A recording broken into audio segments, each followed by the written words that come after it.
Well, g'day everyone. Come to an end of another trip. Been away for over a month now. I took off a few days before the end of April. It's now early June. It's been fun trying out the new camper setup. That's been working well. Yeah, the sleeping quarters a bit cramped. A little bit, not much. I can't sit up totally, but you know, what do you do? With a budget, small budget, you do what you can. So I did a little trip around Victoria, goldfields, mainly doing detecting work over the last month or so. And 4 weeks. Did some up at Weatherburn, St Arnaud's, went to Stawell, did some with Kel and George from Prospecting for Mental Health. I'm pretty sure I got that right. Spent a couple of days with them. They were finding gold. Then from there went to Tunangullah for a few days, or maybe a week. Stayed at the showgrounds, which is great. I love free camping. Free camping is great. But every now and then it's good to just find something cheap. You get to camp at the showgrounds. They got toilets, showers, and they're all been renovated too, so they're pretty new. Yeah, so I'd do it again there. And it's $10 a night plus hot shower. If you want a hot shower, they're $1 for 3 minutes. So you just put a couple of bucks in and you get 6 minutes worth of hot water, which is great. Where did I go after that? Oh, drove around a little bit. Then ended up at back at Bendigo. Stayed up at Notley's free camp out in the showground, out in the Whipstick area. It's a lot better than what it used to be when I first started going there. The reviews weren't that crash hot, but it's pretty calm now. The police do come out and have a look now and then, or forestries. Look, people have got to live somewhere, especially if you're homeless and you've got nothing else that you can do. So I'm all for letting them go out to state parks, national parks, whatever, as long as they're being respectful. That's the big thing with, especially when you've got families around. Just being respectful is a good thing. And then the friendships you make at these places. Craig, Neil, Ken, Irene, Bevan, Dylan, Claudia, Wayne. Well, there's 2 Waynes I met there. Trying to remember Wayne's wife. Sorry, I can't remember. Yeah, great bunch. You just people that are, even if they don't do detecting, you strike up a bit of a friendship or a talk up, and people talk about things left, right, and centre. Sometimes it can be a bit funny. Sometimes it can be a bit political. Sometimes it can be just general run-of-the-mill talk. How are you camping? What are you doing? It's a great little melting pot of ideas as well.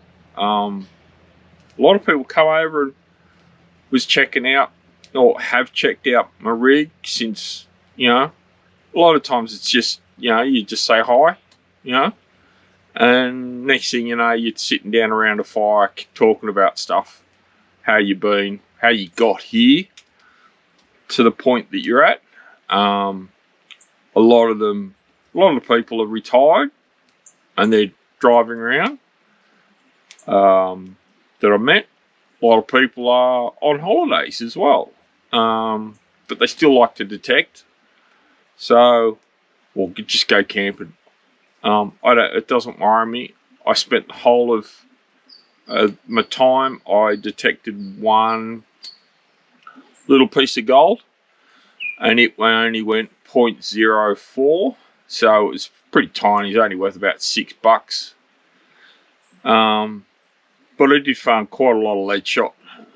In saying that, I didn't go out every single day, and I didn't spend 8 hours every day going out there. Some days I'd only go out for a couple of hours. Some days I go out for 4 or 5 hours, you know. So it was fun. I still like it. It's I'm still learning. I've still got the little L plate on, but I have learned a little bit more just doing it those 4 weeks, 5 weeks, or whatever it's been. I don't even know. I think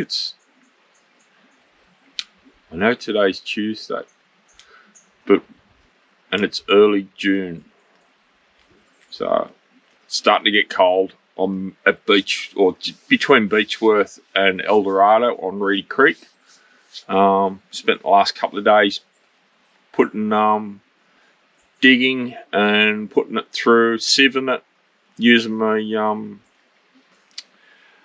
my wire bucket sieve. So basically just separates all the big stuff from the small stuff, and then I just take the bucket over and run it through my gold rat river sluice. It's bare bones. It's about 1 metre long. It's 10 inches wide, and I've got the multi-cell dream mat on it. So it's got a fine core, a medium, and coarse. Coarse isn't super coarse like the normal ones, but it's still coarse. I did find a bit of gold. Thumbs up for the gold on the creek. It always produces something. I probably wouldn't do things any different. The only thing I'd do different is I wouldn't buy, because I was traveling around and I thought, well, I should just get, I got a toilet, but I needed a little privacy booth, so I went to Anaconda and bought a Spinifex pop-up tent. It's got the wire frame and all that sort of stuff, and you got to fold it. I don't know how you get it back in there. I've tried several times, and I've got to the point where couldn't get it back in the bag, so it's in the back of the car, in the canopy.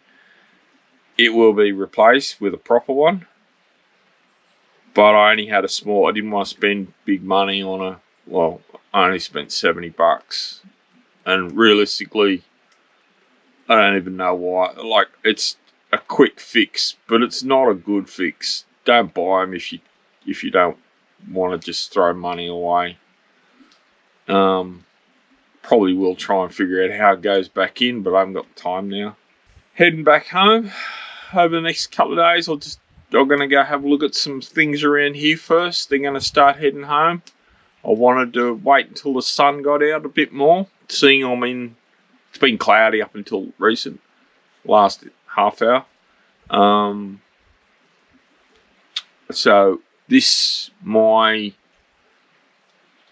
Outback Touring 270 Batwing, perfect, thumbs up to them, built strong. We had, when I was in Bendigo Whipstick, we had a dust storm come through, and it got really windy. Gusts with just, stuff was going flying. I used all the straps and strapped the tent down, the awning down, sorry. I strapped the awning down, and me and Neil, one of the other guys that was here, we just sat under here and had dinner. Tried not to get the dust in our dinner, and it stayed good. It's good. I like it. Very well done. Thumbs up to you guys. Future plans, I've go back to see my kids, go up the coast, up to Sydney for the weekend, a couple of weeks. Probably go to the 4-wheel drive show too, and I've got to pick up some work. I'm running out of cash, money, whatever, funds in the bank are going up, disappearing. So I'll get some work up in Sydney probably, and hopefully next year, depends on my parents, how they're going. what they're doing. Yeah, Dad's, I've spoken to him several times. We've FaceTimed.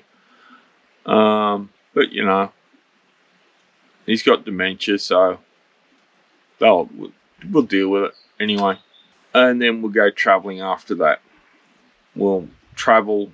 I did like, one of the things that I did do with this trip was it seemed to assure me that I can travel and I can take my tools with me as being a carpenter, and I can work.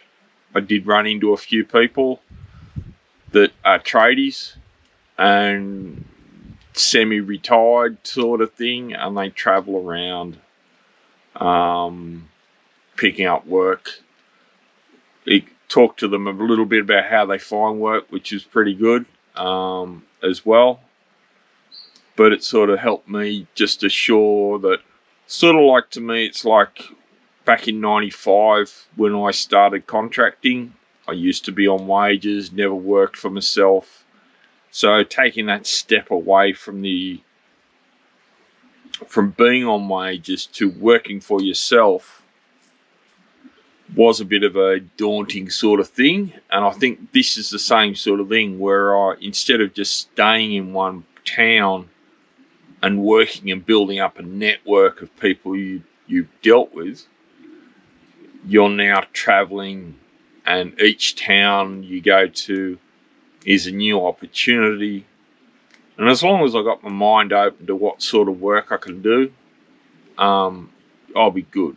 You know, so I'll just set myself up, take a few tools, and away we go. Stick with the carpentry side of things. I can run jobs. I don't want to at the moment, but I can if I need to. I'd rather just come in, do what I need to do for somebody, and then head off. Sort of stay on the small side. But I am open to doing renovations. Have tools will travel. We will be getting a little sign on the back of the canopy as well soon. So I've got to, once I get some money, I'll get that all sorted out. Put my name, carpentry as well, and a phone number or email or something like that. And we're going to get a large map of Australia and put it on there and slowly work it out.